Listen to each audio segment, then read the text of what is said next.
Jangan lupa hadirkan niat iktikaf di rumahnya Allah Subhanahu wa taala. Kita awali bersama-sama dengan membaca basmalah. Bismillahirrahmanirrahim. Allahumma inna nas'aluka ilman nafi'an wa rizqan tayyiban wa amalan mutaqabbala. Allahumma anfa'na bima 'allamtana wa 'allimna bima yanfa'una wa zidna ilma. Amin ya Allah ya rabbal alamin. Hadirin wal hadirat, para pejuang subuh yang mudah-mudahan dimuliakan Allah Subhanahu wa taala. Uhayyikum jami'an bi tahiyatil islamil khalidah wa tahiyatul islami salam. Assalamualaikum warahmatullahi wabarakatuh.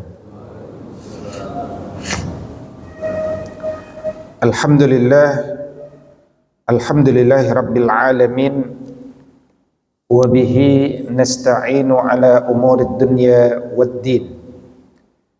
Ashhadu an la ilaha illallah wa ashhadu anna Muhammad Rasulullah. Allahumma fasalli wa sallim wa barik ala sayyidina Muhammad sayyidil mursalin wa ala alihi wa sahbihi ajma'in, amma ba'du. Alhamdulillah, siap tidak siap, suka tidak suka, ketika kita telah berkeluarga, maka kita dibimbing oleh Allah Subhanahu wa taala agar bisa menjadi seorang pendidik yang terbaik. Karena bagaimanapun mendidik keluarga, mendidik masyarakat, itulah tugas seorang imam. Jadi seorang laki-laki itu diciptakan sebagai imam. Kemarin ada satu video yang beredar tentang pesan seorang ayah kepada calon menantunya yang akan menikahi anaknya. Dalam video itu ayahnya mengatakan, saya tidak meminta apa-apa dari engkau, bahkan saya tidak melihat engkau dari faktor ekonomi. Saya hanya minta bahwa engkau memimpin anak saya agar dapat masuk ke surganya Allah Subhanahu wa taala. Nah, kalimat itu viral karena memang itu kalimat yang paling substansial. Karena kita akan menyerahkan anak kita kepada orang lain. Maka kita saja telah membawa anak-anak kita dengan ilmu supaya mudah-mudahan kita dan anak-anak kita sampai ke surganya Allah. Maka ketika tanggung jawab itu ditransfer of title kan kepada menantu kita, maka apa yang menjadi motivasi kita itulah yang dibagi kepadanya.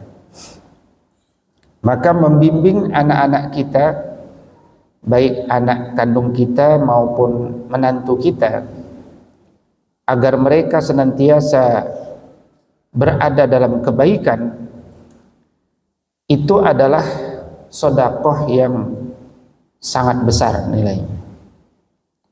Dalam Musnad Imam At-Tirmidzi, bab berbakti dan menyambung silaturahim, diriwayatkan bahwa Nabi Shallallahu Alaihi Wasallam bersabda bahwa la an yu'addibar rajulu waladahu khairun min an yatasaddaqa bisa', bahwa seseorang yang mengajarkan anaknya tentang adab, menegakkan adab kepada anak-anaknya, itu bahkan lebih baik daripada bersedekah sebanyak 1 sa'. Jadi Sodakoh itu kemuliaannya masih di bawah seseorang yang mendidik anak-anaknya, ya, secara keutamaan. Karena itulah sodakoh jariah kita, dia juga adalah tambahan dari orang yang mengajarkan ilmu kepada anak-anaknya. Disebutkan dalam riwayat Muslim bahwa idza matal insan inqata'a amaluhu illa min salasatin. Jika seseorang itu meninggal dunia, maka terputus amalnya kecuali 3 hal. 1, min shadaqatin jariyatin, dari sedekah jariahnya. Wa ilmin yuntafa'u bihi, dari ilmu yang diambil manfaatnya.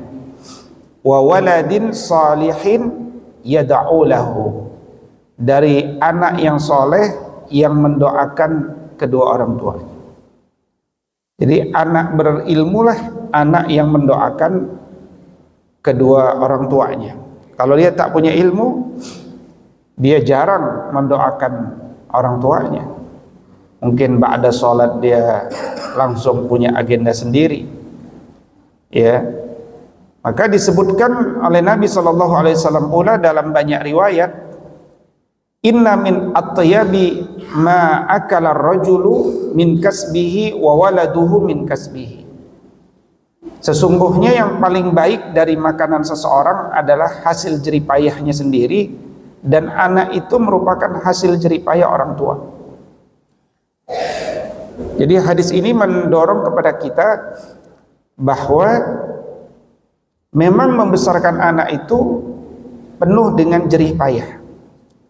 Jerih payah ilmu, jerih payah waktu, jerih payah semangat, gitu ya. Makanya kemudian kita berharap mendapatkan yang banyak dari agenda kita dalam mendidik anak-anak kita menuju surga. Nah, hadirin wal hadirat, kalau kita lihat di dalam panduan mendidik manusia, wabil khusus dalam hal ini mendidik anak-anak, tapi tentu juga dia bisa diperluas. Yang penting mendidik, ya, baik mendidik anak, mendidik cucu, mendidik masyarakat, mendidik tim, gitu ya. Al-Quran adalah sebaik-baik sumber keilmuan, dan Al-Quran paling tahu bagaimana mendidik manusia itu.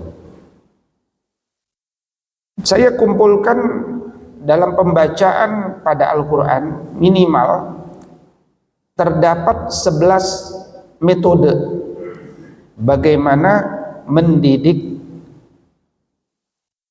generasi, ya. Misalkan bagaimana kita mendidik seseorang ba'da subuh tidak tidur lagi. Nah, itu gimana cara mendidiknya? Nah, di antara yang saya lakukan adalah masuk sekolah yang saya bangun jam 6 pagi. Mulai pengadabannya jam 11, jam 6. Artinya untuk subuh yang bukan seperti ini, ya. Kalau subuh seperti ini masih kecepatan, ya. Nah, katakan dia selesai subuh jam 5.10. Kalau ini selesai subuh 4.45, gitu kan. Selesai subuh 5.10. Kemudian anak itu sarapan. Sekitar 10 menit mungkin sarapan, 5.20. Setelah itu dia berangkat ke sekolah, berlomba-lomba sama teman-temannya biasanya, karena psikologi anak usia dasar tuh berlomba-lomba, pengen cepet-cepetan. Tibalah dia sebelum 5.45, gitu kan. Guru-gurunya juga begitu, sebelum 5.45 sudah datang. Kalau sudah 5.45 berarti terlambat. Kalau gurunya terus datang setiap pagi sebelum 5.45 sesuai dengan catatan di jempol, maka kita berikan insentif kepada gurunya. Gurunya dididik untuk datang 545, anak-anaknya pun dididik, dikondisikan berlomba-lomba 545. Nah, belum ada itu kan sekolah seperti itu, baru ada di Tanah Baru Depok gitu. Dan sudah berjalan 6 tahun. Tahun ini insya Allah kita luluskan.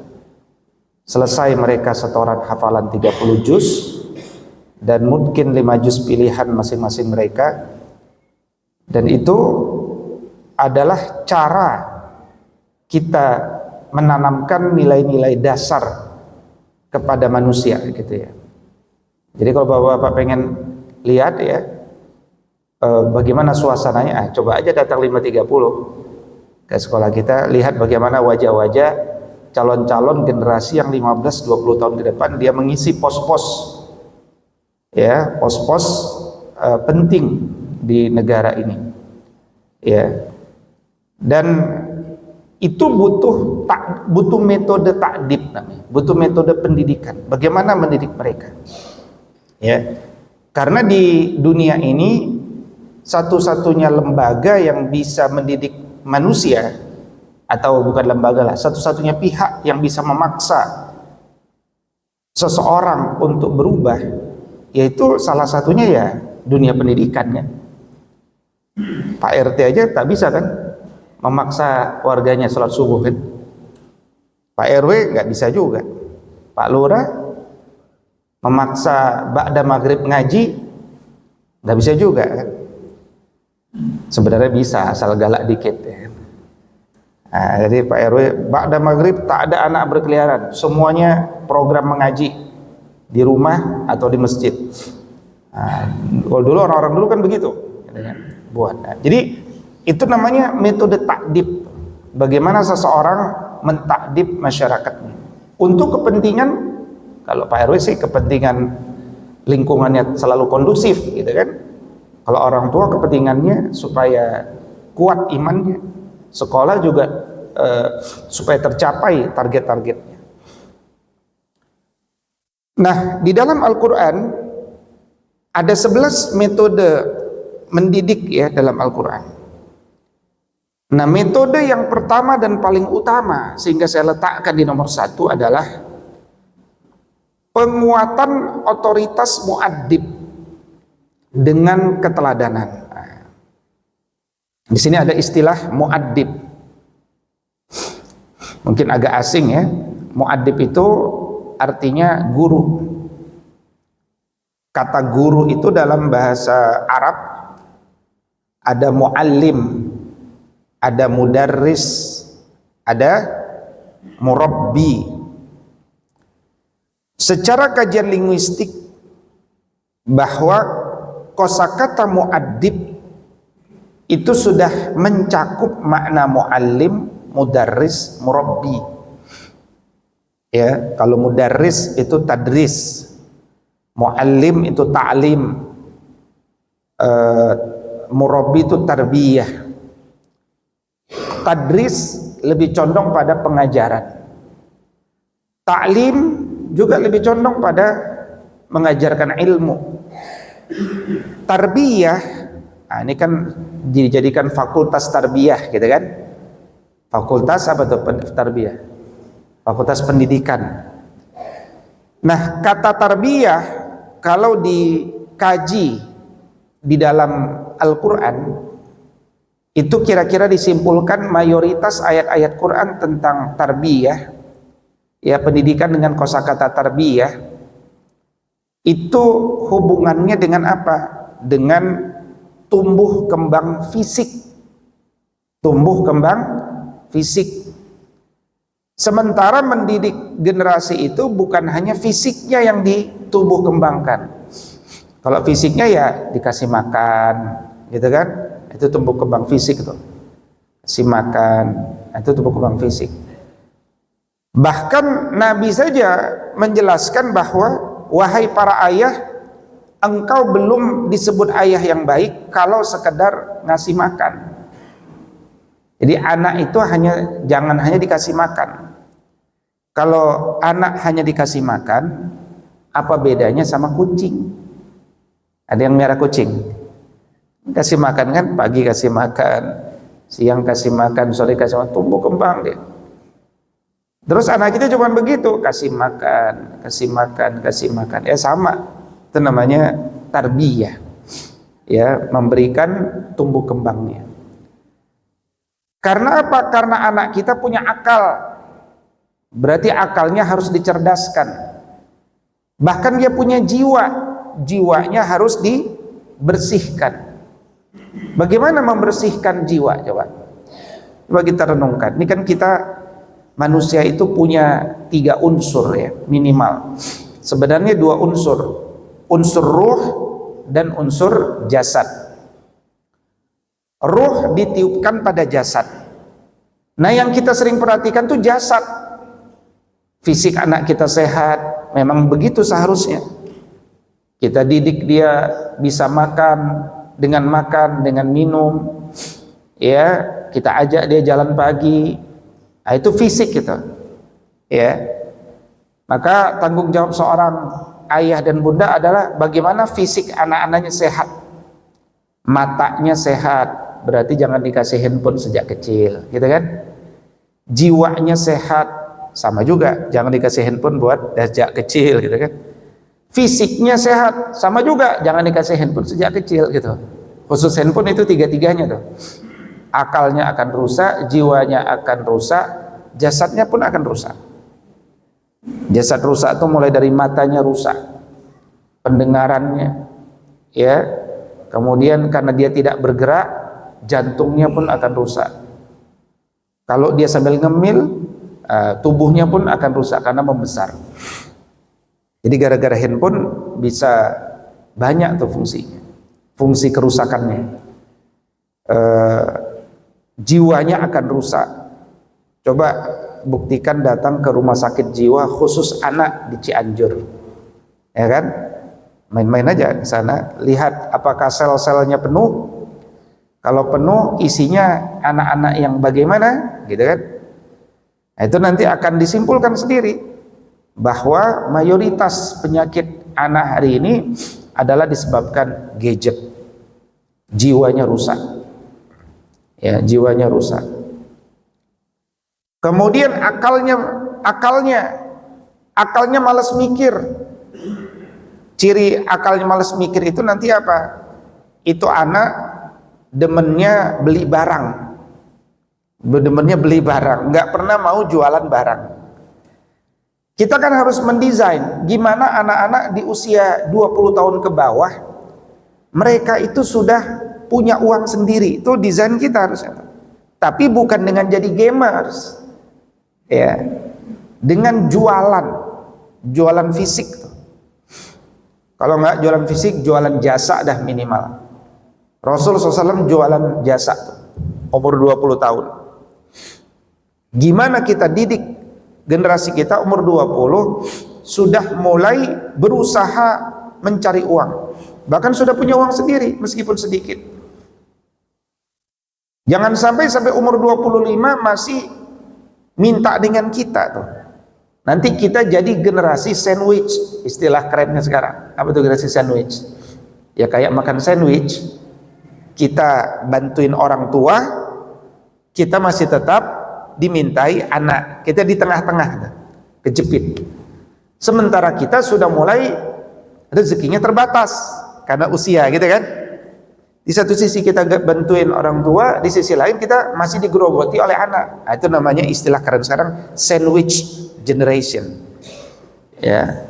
Nah, padahal kalau anak itu kita desain sejak dini, sejak SD kita didik minimal, dia sudah inginnya dagang, terbiasa dagang, tiap hari dagang. Nah, itu gimana itu? Itu namanya dasar itu, dasar-dasar pendidikan.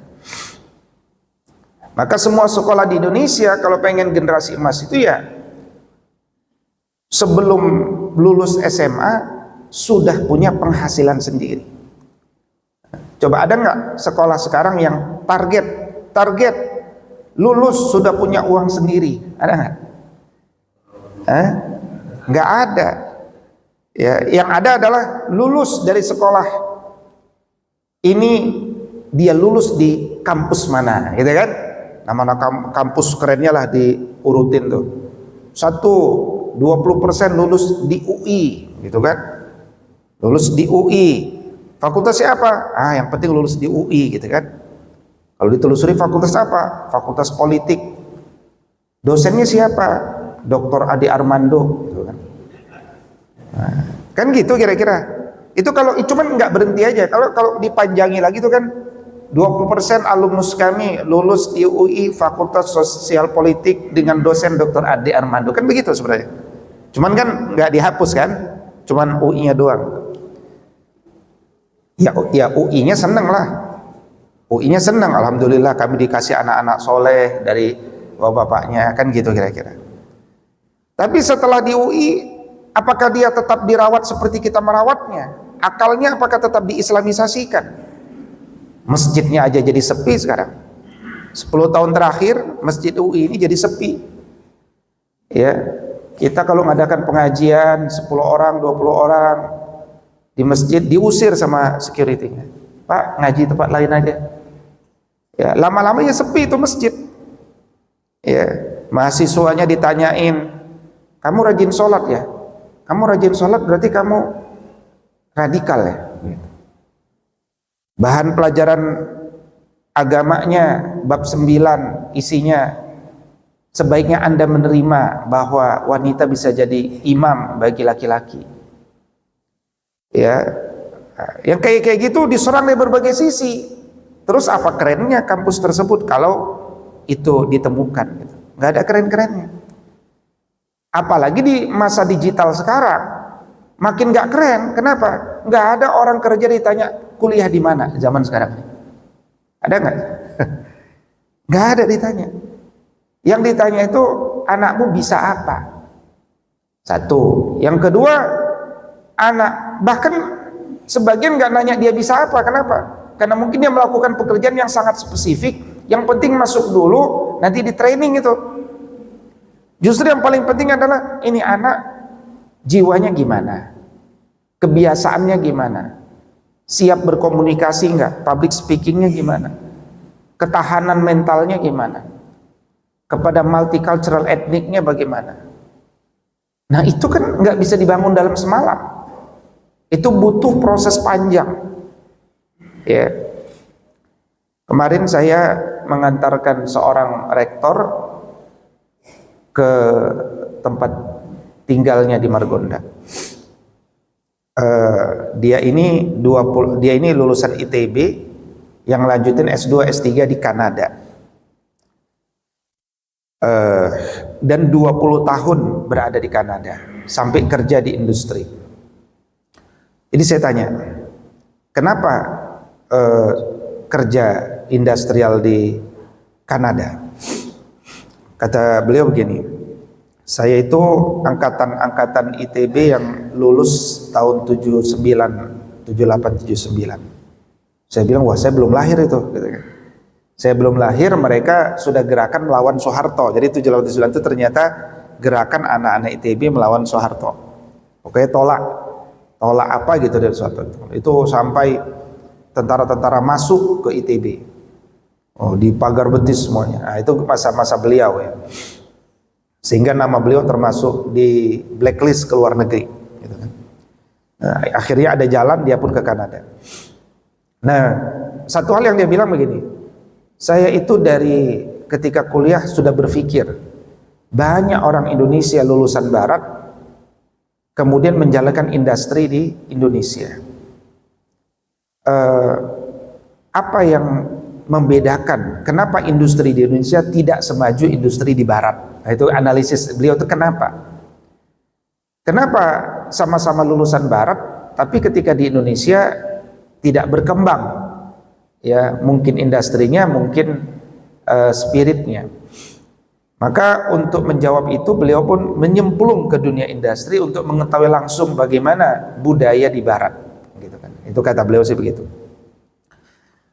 Nah, terus panjang kemudian saya tanya, apa kesimpulannya? Nah, kesimpulan ini bisa menjadi satu inputan bagi kita semuanya ya.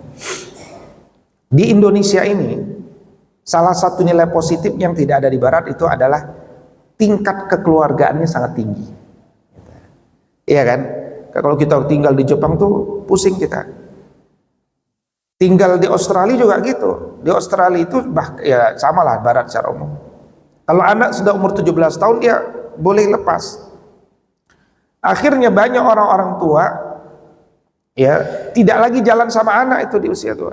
Sendiri jalan sana, sendiri jalan sana. Bahkan mereka harus nyewa seseorang untuk bisa diajak bicara gitu. Ajak ngobrol ya. Tak ada keluarga secara umum. Ya. Nah, kata beliau di yang membedakannya salah satu kesimpulan beliau adalah work ethos, etos kerja. Dalam bab apa nih? Dalam bab keterbukaan. Jadi kalau di barat itu misalkan ada seseorang diberikan tugas di industri, kemudian dia belum selesai melakukan tugasnya. Pada saat deadline-nya atau bahkan sebelum deadline-nya dia akan ngomong tuh terbuka. Mohon maaf, saya belum bisa melakukan, dengan sangat menyesal, belum selesai, tapi saya sedang menjalankan prosesnya. Menurut perhitungan dalam waktu 4 hari dia akan selesai. Mohon bisa diterima usulan saya begini. Panjang. Intinya dia ngobrol gitu, terbuka, bicara di depan. Nah begitu balik ke Indonesia, kata beliau, yang banyak ditemukan adalah orang-orang yang ketika diberikan tugas, sudah deadline-nya pun tak ada kabar, la khabar, la salam, wala kalam, ya kan? Diam aja, pendiam gitu. Jadi generasi Indonesia itu pendiam, diam. Kalau ditanya kenapa belum sampai dipanggil, udah selesai belum? Belum, nunduk aja gitu, nggak jawab gitu, nunduk. Apalagi kalau penyebabnya karena mungkin ada faktor kerjasama di mana temannya mungkin males-malesan dan seterusnya, itu dia pun nggak berani nyampaikan. Kenapa? Karena kekeluargaan tadi. Ya, makanya korupsi, kolusi, nepotisme di Indonesia itu juga terjadi karena faktor kekeluargaan. Maksudnya apa? Nggak enakan, kata orang Sunda. Nggak enak, saya pakai gitu. Nggak enak, akhirnya nggak mau menyampaikan persoalan yang dilihat di matanya. Yang kedua, kalau bosnya memerintahkan berbuat keburukan pun dia nggak berani nolak. Kenapa? Nggak enakan.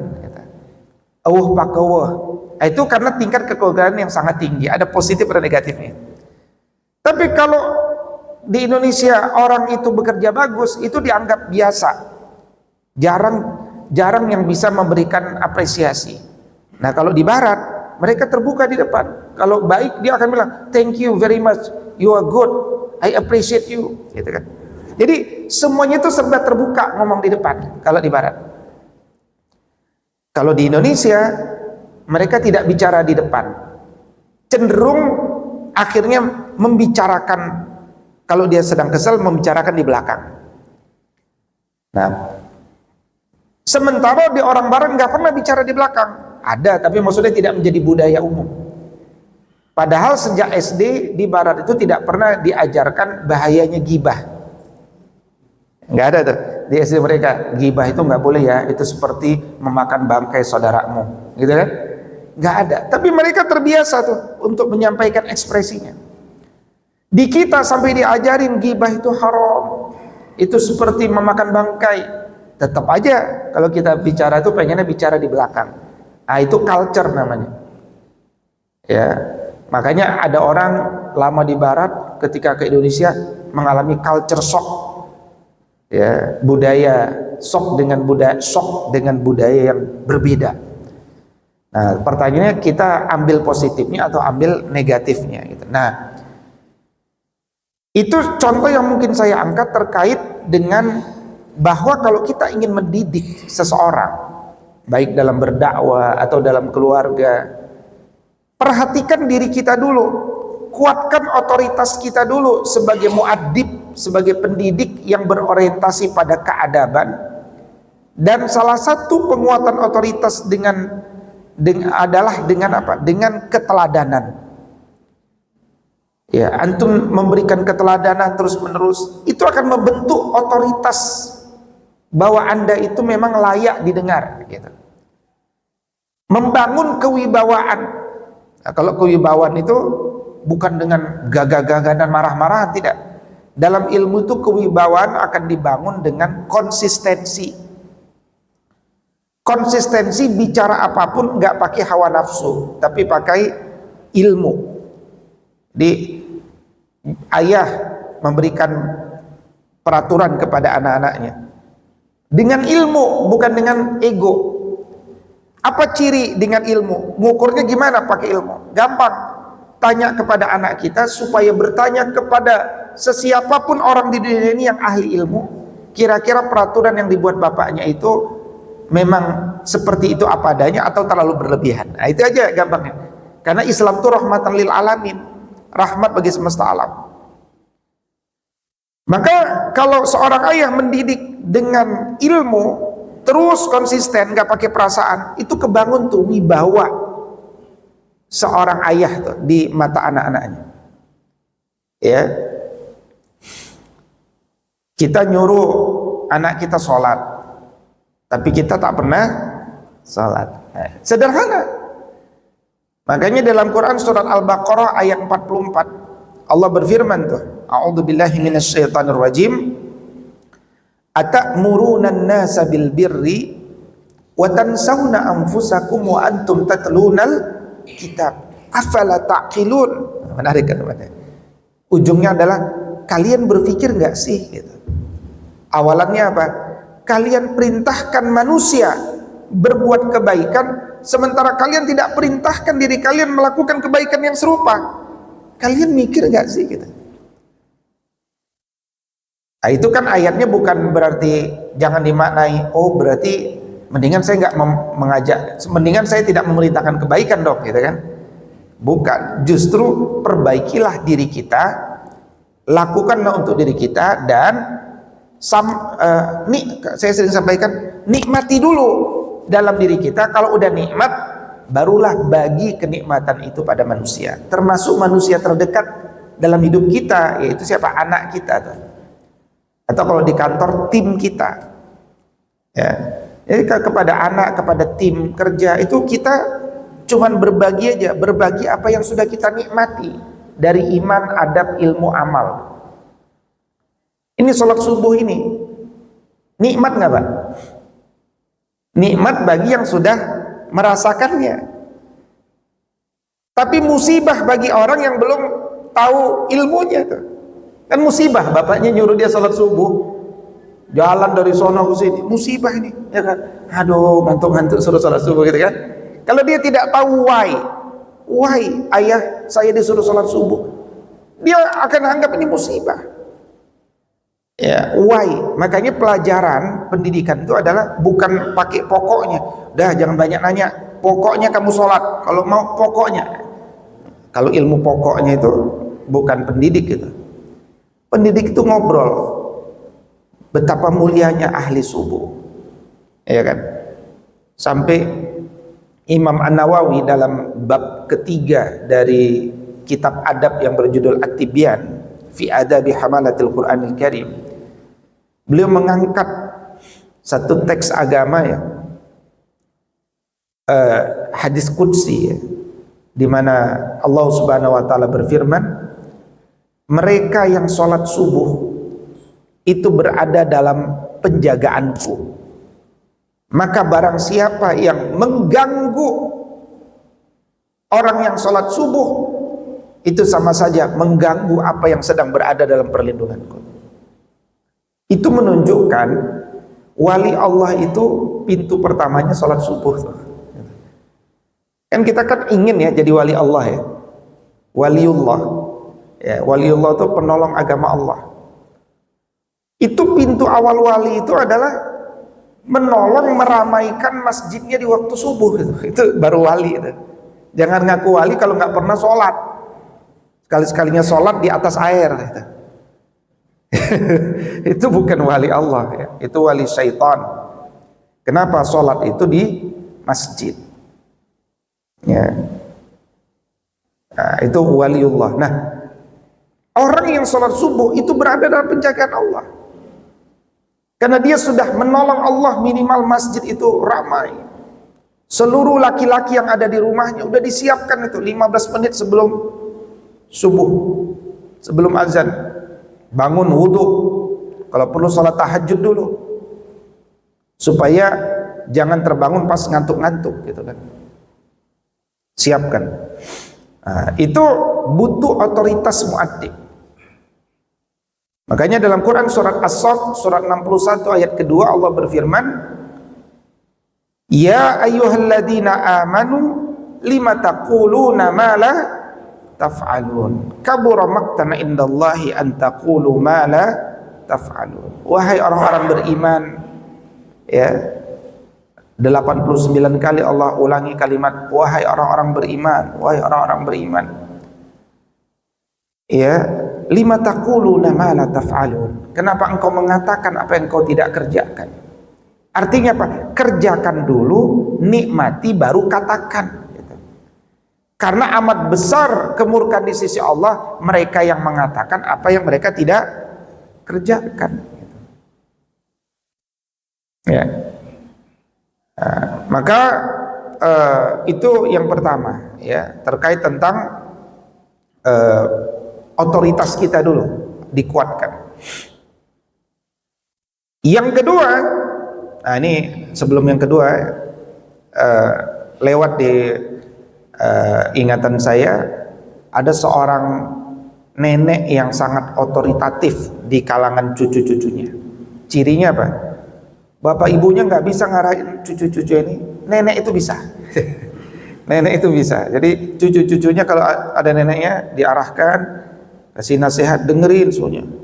Ya, padahal neneknya sudah sepuh, sudah hampir 90 tahun usia. Nah, jadi nenek-nenek ini tinggal di Palu. Dia sayyidah keturunan Nabi SAW. Apa amalan nenek-nenek itu sehingga dikenal ditaati oleh cucu-cucunya, ya kan? Jadi sayyidah ini amalannya senang berzikir.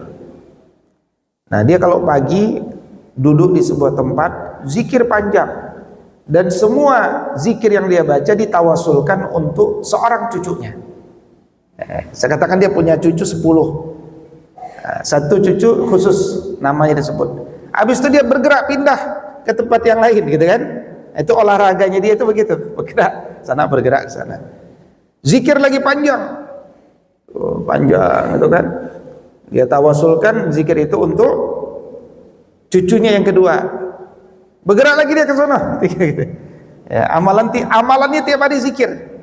Ya, olahraganya begitu, bergerak sana, bergerak sini zikir. Nah, kira-kira secara zahir itulah yang kelihatan dari amalnya, sehingga cucu-cucunya itu sayang sama neneknya ini, dan kalau diberikan nasihat dengerin. Tahu kan orang Arab kalau ngasih nasihat tuh anak-anak harus ada adabnya, dengerin.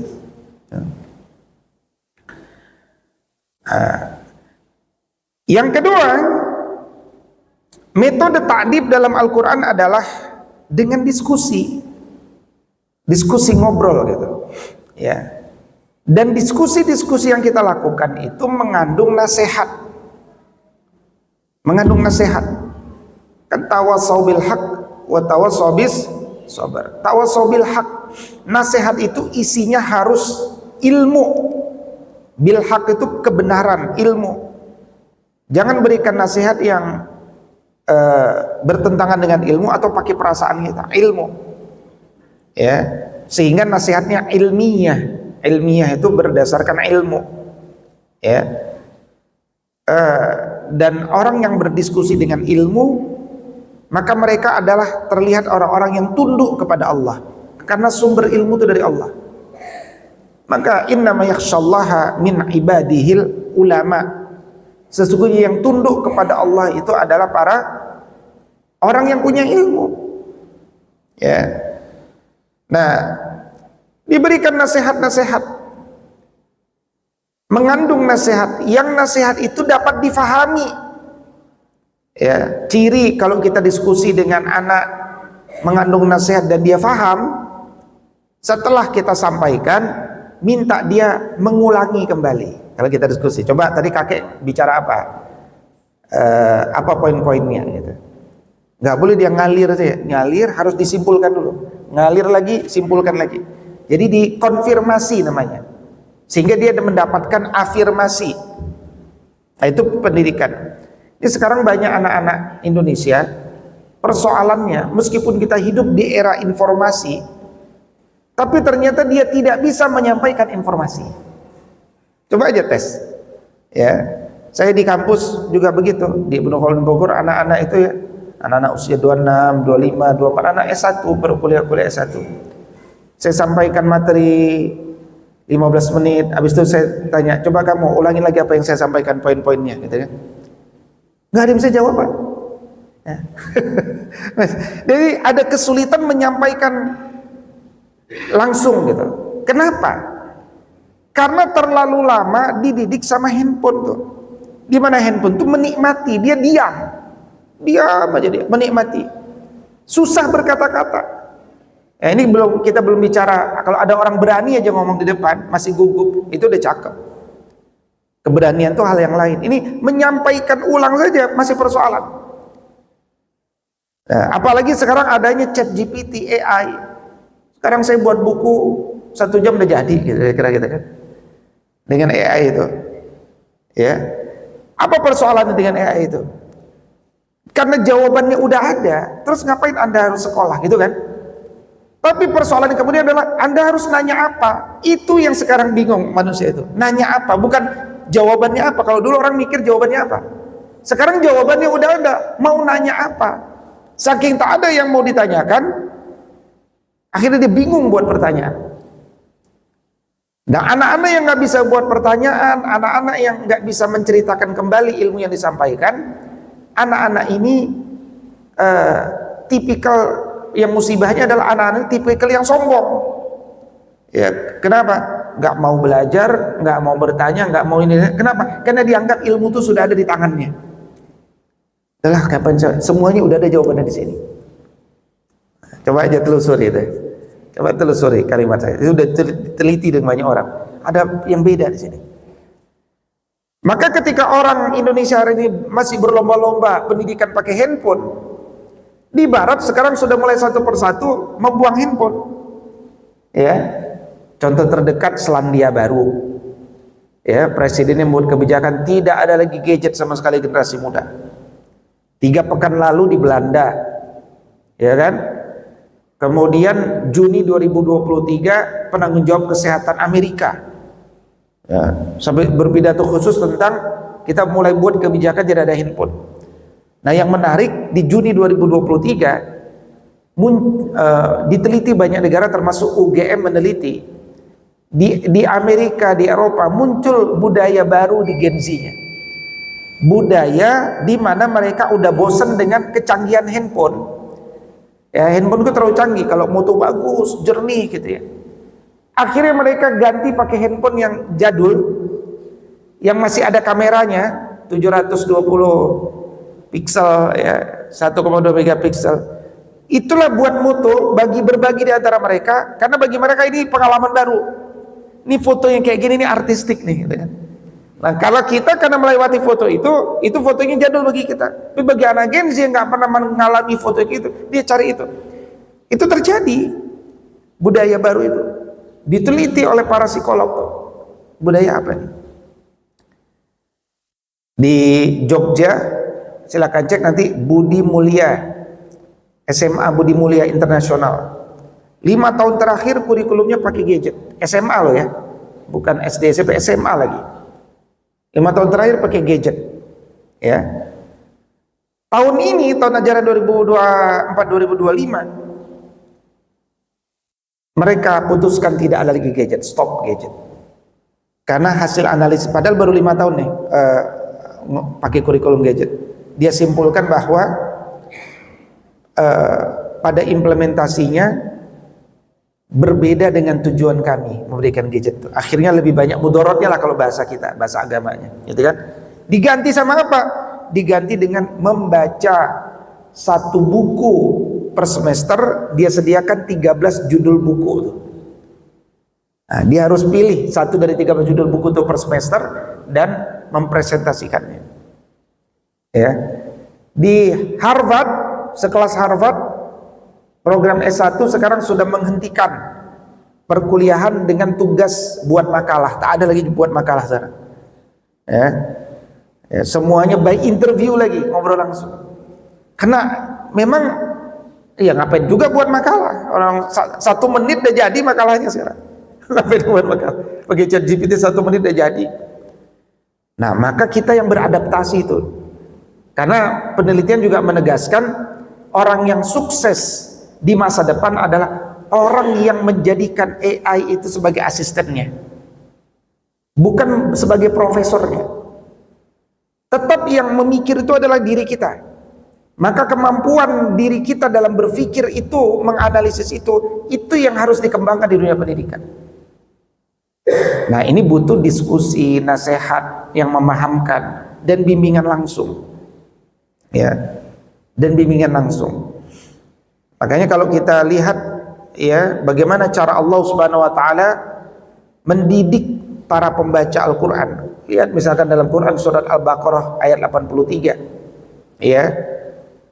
Wa idz akhadna mitsaqa bani Israila la ta'buduna illallah. Nasihat pertama Allah adalah jangan menyembah selain Allah ya nak.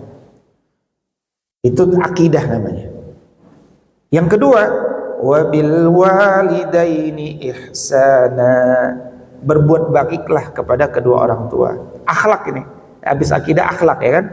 Nah, itu menunjukkan ini pondasi, ini ujung. Ini pondasi.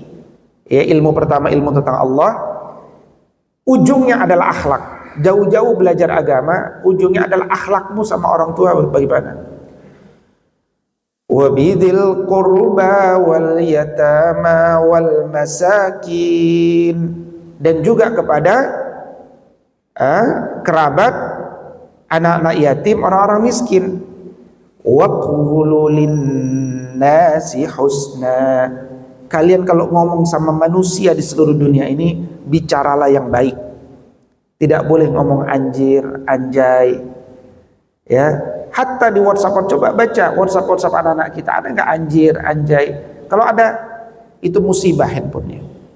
Ya, dan jangan kita biarkan, itu pendidikan, nggak boleh. Lakop-lakop yang dibaik-baikin, gitu kan? Anjir itu kan anjing, anjay itu anjing juga. Lakop itu yang dibaik-baikin, gitu. Nggak boleh, haram.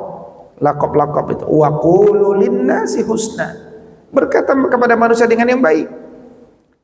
Nah, bagaimana supaya dia baik? Tunjukkan ekspresi cintamu kepada Allah dengan ibadah. Maka proses itu adalah ibadah. Maka Allah katakan wa aqimus salata wa atuz zakah. Kerjakan salat, keluarkan zakat. Nah, salat itu kalau dikerjakan dengan baik, anak kita akan terjadi perubahan. Makanya jangan sekedar perintahkan anak kita sholat, tapi bimbing dia bagaimana sholat yang khusyuk, dan ba'da sholat jangan kabur, tapi nikmati zikir gitu. Karena manusia itu ada substansi namanya jiwa. Jiwa itu perlu olah rasa supaya terjadi perubahan lembut jiwanya. Gimana cara melembutkannya? Dengan 3 unsur: wirid, zikir, dan doa. Wirid, zikir, doa. Kapan dilakukan? Nah, lihat Nabi. Nabi kita orang yang jiwanya paling bersih, kalbunnya paling salim. Tapi ba'da salat zikir nggak Nabi?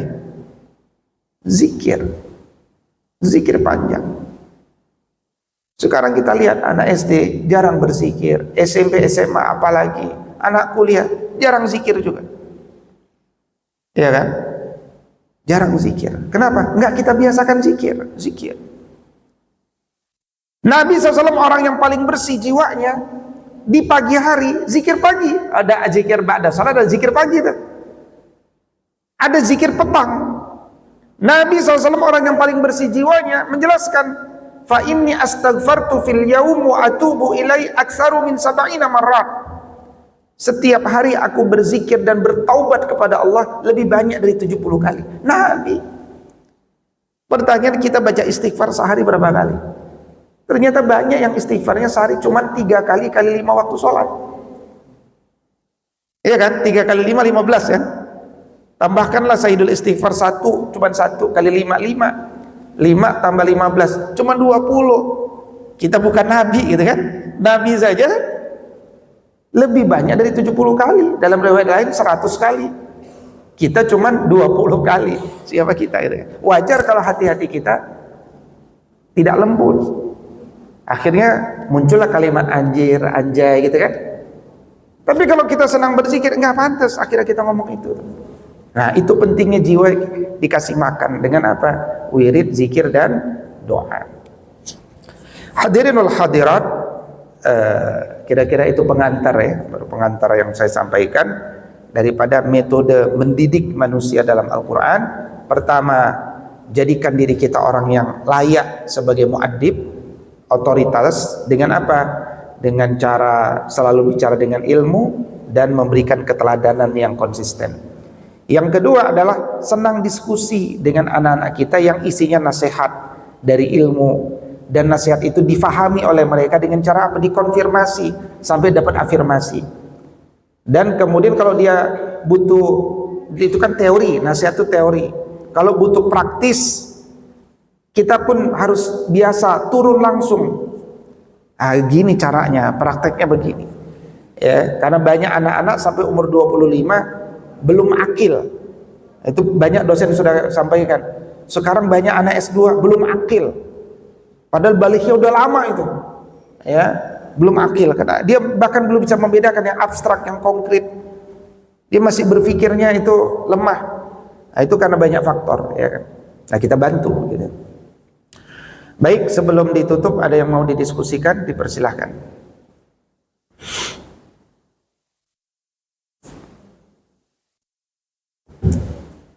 Ada sektor kanan, bapak-bapak, kiri, nah, bapak silakan.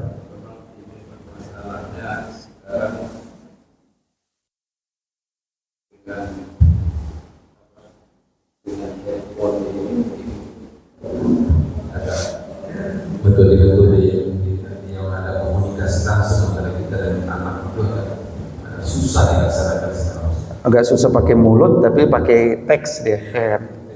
Tapi kadang-kadang malah kita yang seorang tua juga kurang tekniknya udah enggak Gaptek. Gaptek. Iya. Jadi bagaimana yang menerapkan metode aktivitas dalam yang ada di yang sudah bicarakan tadi itu di dalam zaman sekarang. Sementara yang kita kuasai ilmu teknologinya nggak sampai dari apa yang mereka pahami. Iya. Iya, bismillahirrahmanirrahim. Pertama, para pakar pediatrik menjelaskan tidak ada metode takdib menggunakan handphone di anak usia 0 sampai 12 tahun. Itu dulu tuh. 0 sampai 12 tahun, semua pakar pediatrik, pakar psikologi tidak atau melarang memberikan gadget anak usia 0 sampai 12 tahun. 0 menit sama sekali. 0 menit. Ya, nah, berarti kan dia tidak pakai ilmu pendidikan. Wah, bayi Masya Allah, ya subhanallah. Berat. Kita kasih racun dengan anak kita. Kenapa? Kita saja layar sebesar ini begini lebih dari 15 menit, itu persoalan mata kita. Ya kan ini tegang otot-ototnya. Ya, ketegang. Kan kalau ini aja harus 15 menit begini, 15 menit lihat jauh. Ini kan dekat nih. Ya, harus lihat jauh, lihat hijau-hijau. Ya. Orang berlayar masalah juga, dia ngeliatnya jauh terus. Lihat dekat, kabur dia. Jadi kalau nggak seimbang pasti ada persoalan. Ini layar besar. Ya, sampai ini laptop yang udah paling besar nih 15,6 inci gitu kan. Gimana kalau yang begini 6,2 inci? Begini kecil gitu. Wah, Masya Allah. Bahkan banyak anak yang bapak ibunya nggak pakai kacamata. Anak-anak sekarang umur kelas 3, kelas 4 SD udah tebel-tebel. Bukan karena genetik, bukan, tapi karena intervensi. Ya, diberikan gadget itu. Itu artinya kita tidak pakai apa tuh? Tidak pakai ilmu kan, pakai perasaan. Jadi kalau ditanya bagaimana, ya itu harus dijauhkan dari handphone itu. Harus dijauhkan handphone itu, Bapak Ibu. Itu mungkin ya.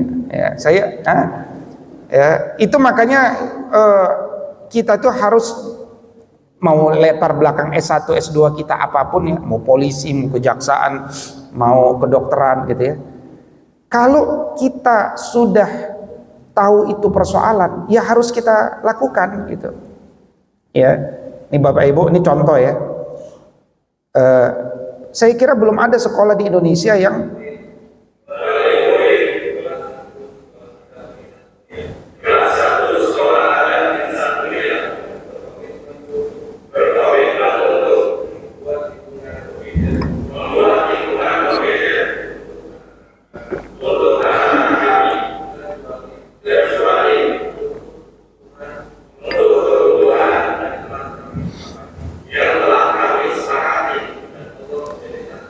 dan Allah menjadi saksi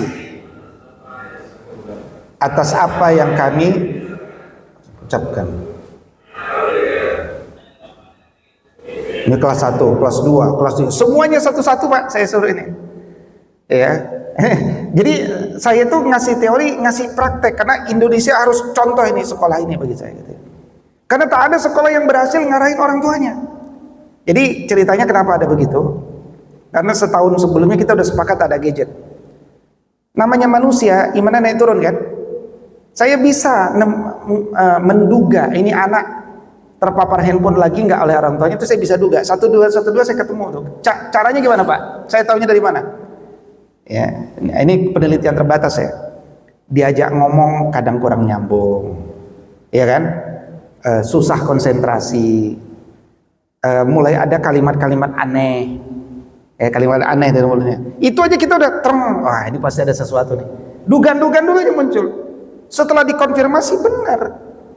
Ternyata orang tuanya mulai ngasih gadget sesuatu yang tadinya udah kita sepakati nggak boleh. Maka apa yang saya lakukan? Nggak apa-apa, memang kita berhadapan dengan manusia yang tidak istiqomah kan. Saya masuk ke 12 kelas, satu kelas saya masuk. Saya sampaikan lagi, ini loh bahayanya gadget dengan penelitian terbaru gitu kan. Setelah itu baru mereka paham, oh kami kira tadi nggak seserius itu Ustaz. Ternyata masalahnya berat nih. Sabar, saya bilang, sabar. Nah setelah mereka paham dengan ilmu, kita minta komitmen. Habis itu direkam. Direkam tuh kan? Direkam semua kelas Pak, semua kelas. Dan Allah menjadi saksi dari komitmennya. Kayak begitu kan dari kalimatnya. Ya. Nah, kapan kita bisa memberikan gadget? Kalian bertanya nanti. Yaitu salah satu kalau kita belum sabaran di waktu SMA. Nah, saya kemarin itu sempat menginap di SMK Al Farhan Sukabumi. SMK Al Farhan ini punya 3 jurusan. Satu packaging jahe merah, packagingnya. Yang kedua desain video komunikasi visual, gitu kan? Vkom. Yang ketiga marketing. Nah, ini memang SMK termasuk SMK beda nih ya. SMK kan otomotif gitu ya. Ini packaging, desain, visual, marketing. Ini nyambung semua nih dari hulu ke hilir. Produk di packaging, di desain sampai di marketingkan. Itu anak-anak masih belum lulus SMK. Omset mereka Bapak itu udah 700 juta. Omset. Jadi murid SMK tuh per 3 orang di grouping, mereka dikasih handphone, mereka harus jualan by handphone sejak usia SMK. Itu makanya tadi sempat saya singgung, mari kita bangun sekolah-sekolah kita di Indonesia ini, lulus SMA atau SMK atau aliyah, dia udah pegang uang. Nah nanti ayahnya kalau ngasih handphone di usia SMA, itu dengan akad. Ayah ngasih sebagai investor. Kita investornya nggak ngasih uang, ngasih handphone, kan mahal handphone kan. Ini investor. Ya, ayah turut nanam saham dengan bisnismu. Nah maka saya tanya kepada pengelola sekolahnya, gimana anak-anak laki-laki setelah dikasih handphone lebih banyak main game nggak? Kata beliau, saya belum melihat langsung. Kata beliau, menurut pengamatan saya anak-anak kalau udah ngelihat uang kurang tertarik main game. Jadi mereka itu udah nggak tertarik main game. Kenapa? Karena berlomba-lomba ngejar uang. Apalagi Pride kan, grup sana udah 700 juta, gurunya aja kata dia banyak yang di bawah muridnya 700 juta udah. Jadi mereka kejaran cari uang tuh, difasilitasi, diberikan ilmunya cara nyari uang. Nah kalau itu dilakukan saya setuju, dan itulah target usia 20 tahun generasi Rasul SAW itu udah mandiri secara ekonomi, nggak lagi gangguin orang tuanya. Karena tugas kita itu didik anak itu ya sebenarnya sampai SMA. Kalau orang tua biayai anak kuliah itu sedekah namanya Pak, bukan lagi kewajiban, itu udah sedekah. Ya nggak dibiayai nggak apa-apa, udah saya nggak mau kamu kerja dulu. Ya supaya dia paham bisa sedekah. Tapi jangan anak itu diberikan terus kuliah S2 atau S3. Memang itu kita orang soleh memang begitu ya. Tapi kan nggak didik anak kita. Ya.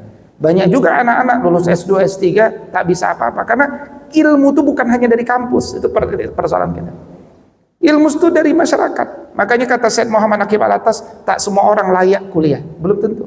Dia harus punya mental orang kuliah. Ya. Nah, kira-kira itu satu tawaran saya bagaimana cara kita mengelola ya agar terjadi perubahan-perubahan itu. Demikian mungkin Pak. Ya ini dari pengalaman ada seorang ya, saya kan mungkin nanti tidak mau kuliah karena dia udah mau bisnis untuk dengan gadgetnya ya. Ya ahsan, nggak ada masalah. Mengikuti program yang ada. Jadi baru kelas 3 SMP. SMP? Oh iya. Baru kelas 3 SMP dia sudah bisa ikut dengan lomba tingkat nasional. Iya. Dengan 10 besar. Iya. Lebih cepat ya. Iya iya. Iya. Ya sebenarnya kecepatan ya. Tapi ala kuliah selama positif. Dia sendiri yang iya, bukan karena arahan kita. Sama anaknya, sama orang tuanya. Ya saya mungkin itu tidak mau dia, saya meneruskan ini aja. Iya. Tidak macam bapak kerja lah. Siang malam kerja. Iya iya. Hasilnya dikit ya. Saya kerja siang malam, banting tulang, dapat dia segitu-segitu juga. Jadi mindset anak Genji itu beda lagi dengan kita ya kan. Dia lebih mikir ke praktisnya, ya kan? Nggak siap dia pergi pagi pulang malam, ya kan? 14 jam di jalanan nggak siap. Maka mereka cari alternatif tuh yang lain. Ya, karena dia bisa ngomong sama orang tua, dia kerja dari rumah aja, dari rumah bapak. Nah itu bagus dari sisi mental, kemandiriannya udah dapet. Ya, tinggal diarahkan, dipoles, dikuatin, gitu kan. Ya kita kan masih ini anaknya ya kita belum paham. Iya. Ya itu anugerah lah ya, anugerah ada anak yang bisa. Saya tidak ngelihat pada kemampuan gadgetnya tapi dari cara berpikirnya tuh. Ya kan? Karena pendidikan itu kan di cara berpikirnya. Ya. Dia udah kebentuk cara berpikir mandiri ya. Membuat kekayaannya sendiri itulah yang dibangun salah satu pendidikan itu tujuannya. Baik, cukup. Kira-kira demikianlah duduk-duduk bersamanya kita pagi ini. Mudah-mudahan Allah berkahi, murahkan rezeki antum. Kita dimudahkan ya punya anak keturunan yang membahagiakan Rasul sallallahu alaihi wasallam. Kita tutup bersama-sama dengan doa kafaratul majlis. Subhanakallahumma wa bihamdika asyhadu an la ilaha illa anta astaghfiruka wa natubu ilaik. Al-'afwu minkum. Assalamualaikum warahmatullahi wabarakatuh.